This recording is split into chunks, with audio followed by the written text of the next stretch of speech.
All right. Should be good to go. Wish we had some, fancy elevator background music. You are live. You know that. Oh. How do you get the notification that said we went live? Sorry. Well, it's not your face, but it's the Ask the Agent screen. Sorry, I didn't. I thought you You're were good. for live music. I can play. I like the live music. It's a new vibe. We're gonna let a couple people pop in here while we get ready and give it a minute. And then we do need some fancy background music. I can play Alexa and have her play fancy live music. Yeah, except for the fact that we'll probably then so we need a theme song is what you're saying. Yeah, we need a theme song. If anybody out there is listening and you'd like to write a theme song for us, we'll totally take you up on that offer. If we play someone's existing song, I guess that's copyright and we'd have to pay for it. Yeah, pretty much. Exactly. We got a few people on right now watching us. Hopefully a couple more people join us in a second. If anybody out there is listening and you'd like to write... There's me again. Sorry. An echo. It's fine. I was trying to share it to some pages real quick, too.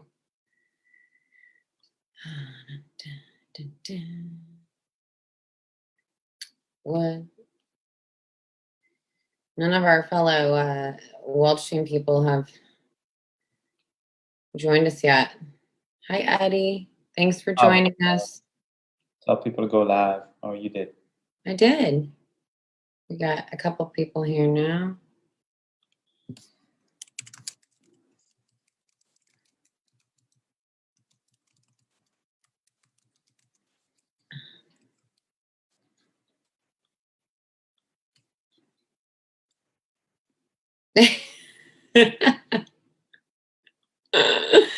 No, we're not. We're not bored. Oh, we know a composer already. It's not that hard. What? We have a composer in our team. True. We just need to get him to do it. That's right. Nathan, if you're out there and you're listening, you can compose for us. Okay. I'm going to stop sharing for a second so everyone can see your lovely face. Hey, everybody. It is September 2nd, and George and I are here for our local market update.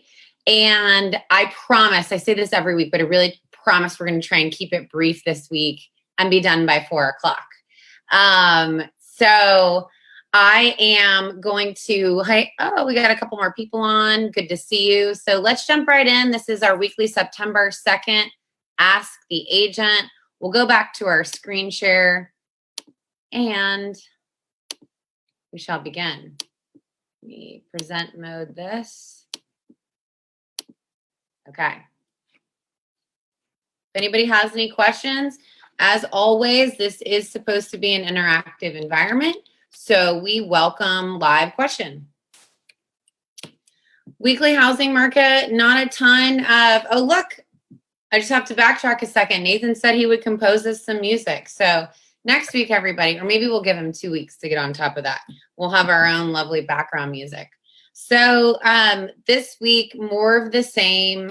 Every week we get in here and we say, we don't have enough inventory. We don't have enough inventory. And we're still selling more homes. More homes are going under contract and new listings are being put on the market. And that is no different. The big difference this week is that we closed out more homes, 200 plus more homes than the previous weeks. We were in the 500s for a while, as you guys can see that. And this week we jumped to closing out 736 homes. So I personally think that has a lot to school going back in session. And George, what say you? No, 100%. I mean, you got everybody that's trying to make that last minute rush to get into their school district or the new school district right before school starts so that, the kids can go in fresh. Typically, we see that mid-August because that's when schools typically start. Yep, But that's right. everybody kind of pushed back a little bit. So we are here in September, the week before Labor Day, right? And school started. It's great. It's great. I know a lot of people are happy that school's back in session. So knock on wood, no bad news yet. All right, moving forward. Month over month, we did this a little bit last week, but we had a couple more days left in August, and we know that there are lots of sales that always occur on the last Friday of the month, closing out that month, and this was no different. So highlighting, sold homes, we are neck and neck. Everybody is asking, is it a seller's market? Is it a buyer's market? Is now a good time to sell? What if I want to put my home on the market? Is there a home to buy? I mean, if you look at where we are, yes, our inventory levels are low. They are lower than they were last year at this time, but not a ton. It's the pending sales that are a huge gap.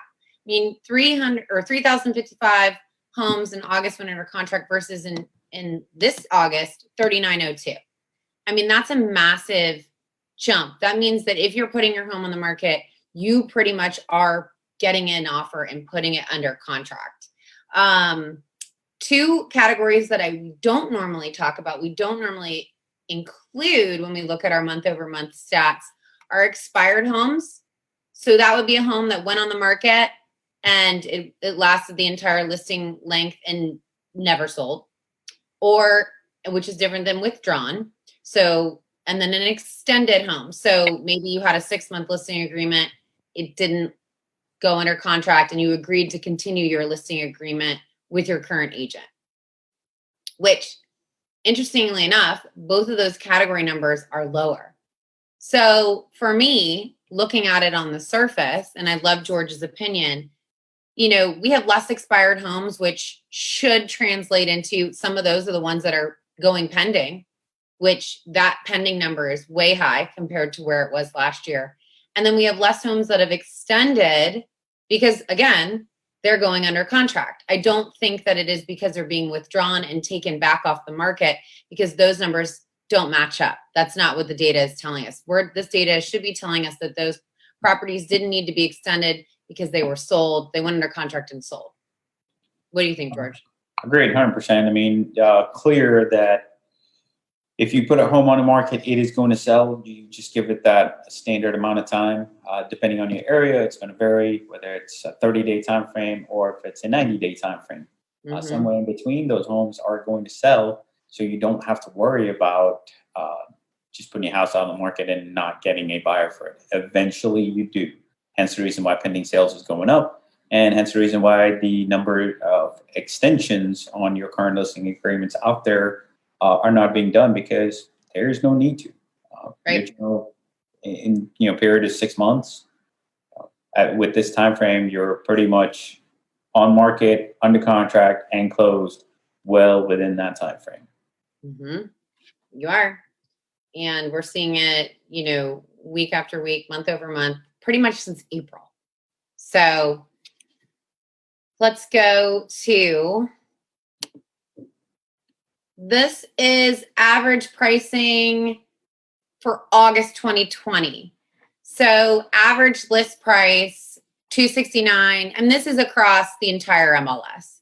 So this isn't segmented out by, the beach versus Mandarin versus Orange Park, Fleming Island. This is everything in the MLS that is residential, whether that's single family, townhouse, condo, land for sale, and residential income property. So no commercial.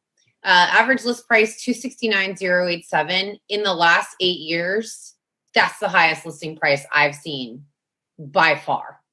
I think $252 was the MLS average last year. So, I mean, that's a steep number. Mm-hmm. Average sold price, wow. I mean, $307, that's incredible, which means that some of those higher priced home category, well, one, it could be those higher priced homes. That market is moving quicker, which we know that it is. Homes that are selling aren't limited just to homes in the 250, 300,000 mark. They are across all boards, that luxury level, upper price point inventory is moving too.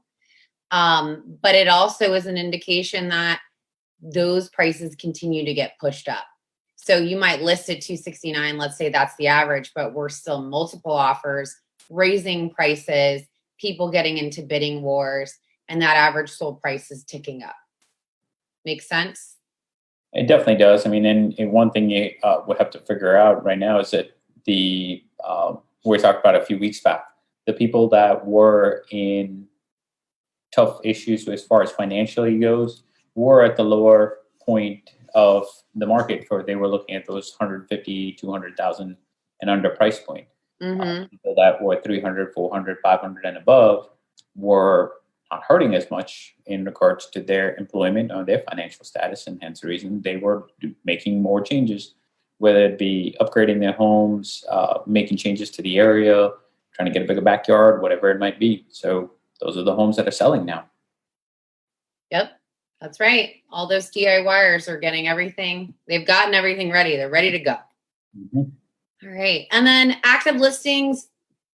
We talked a little bit last week about how active listings were under 7,000 for the first time in forever.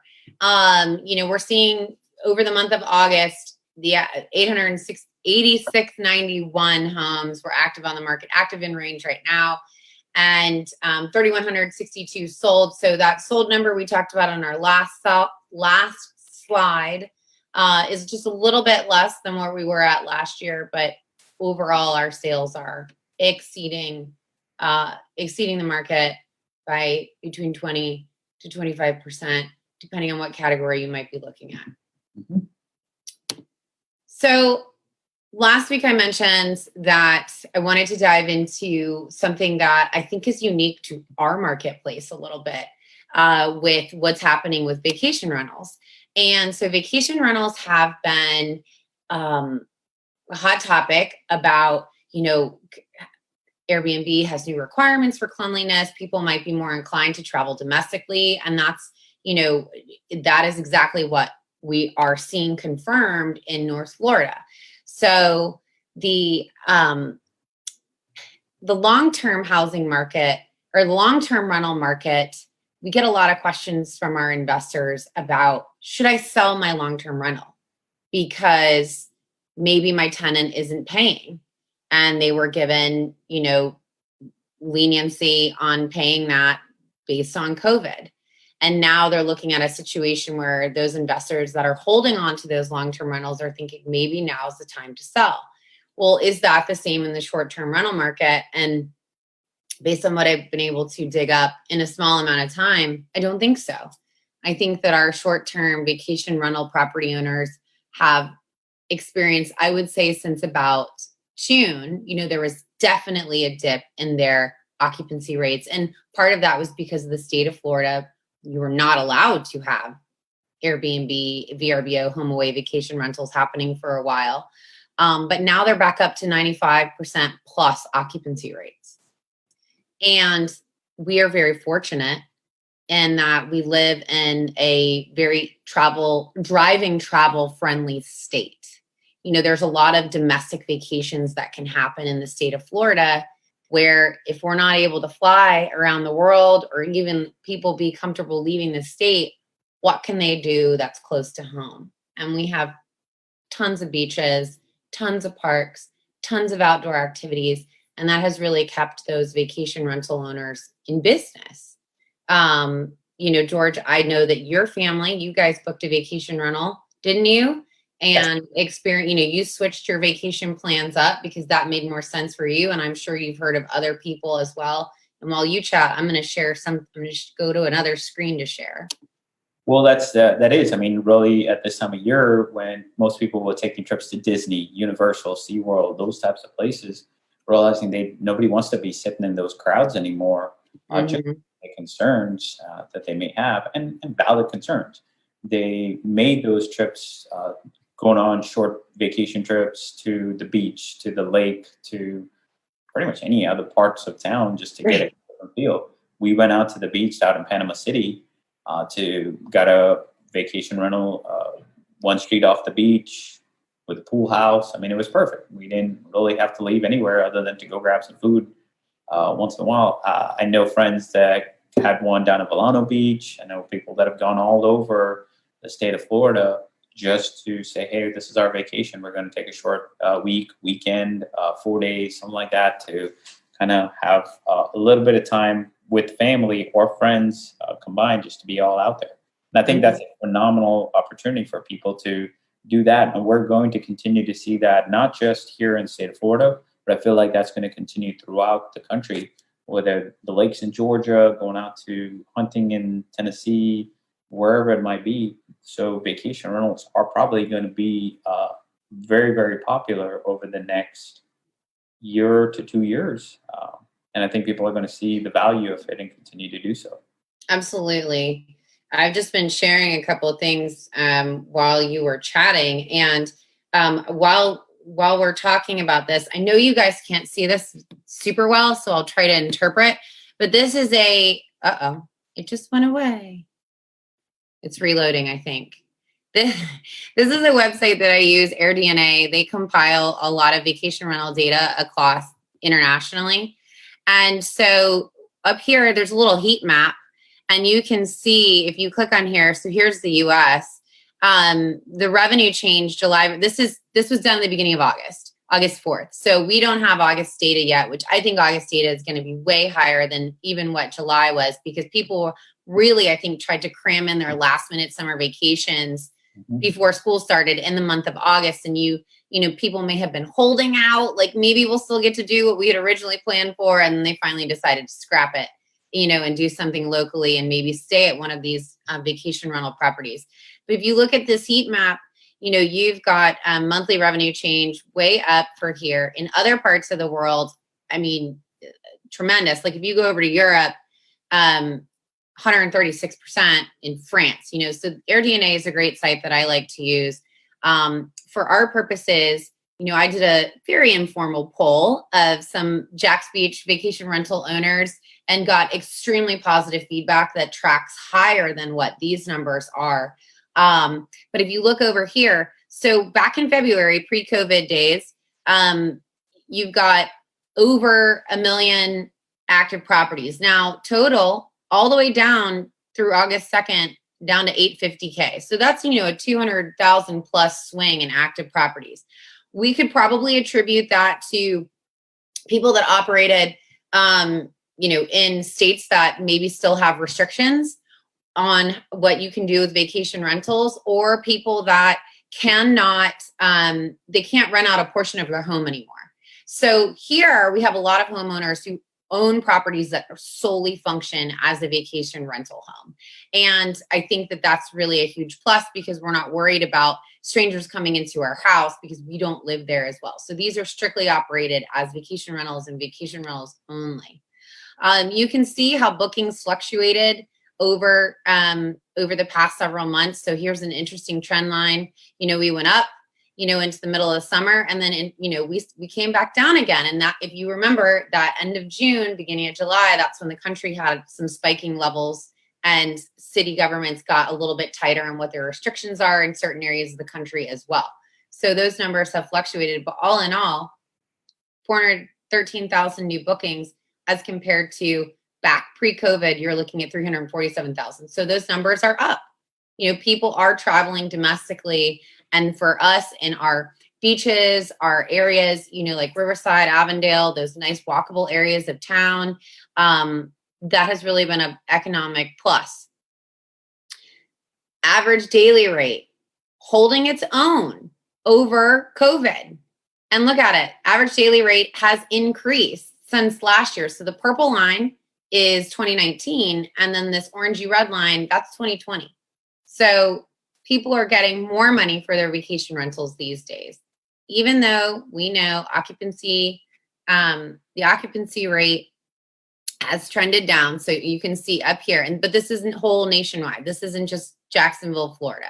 So this is a great site. I encourage you guys, if you operate a vacation rental, if you're thinking about getting into investing in one of those types of properties, this is one of the sites that I really enjoy poking around and you can find some very specific market data, but I just wanted to give you guys a nice overview today.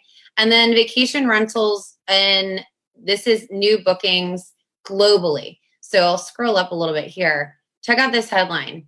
Global bookings rebound 127%. I mean, that's globally. So that's incredible.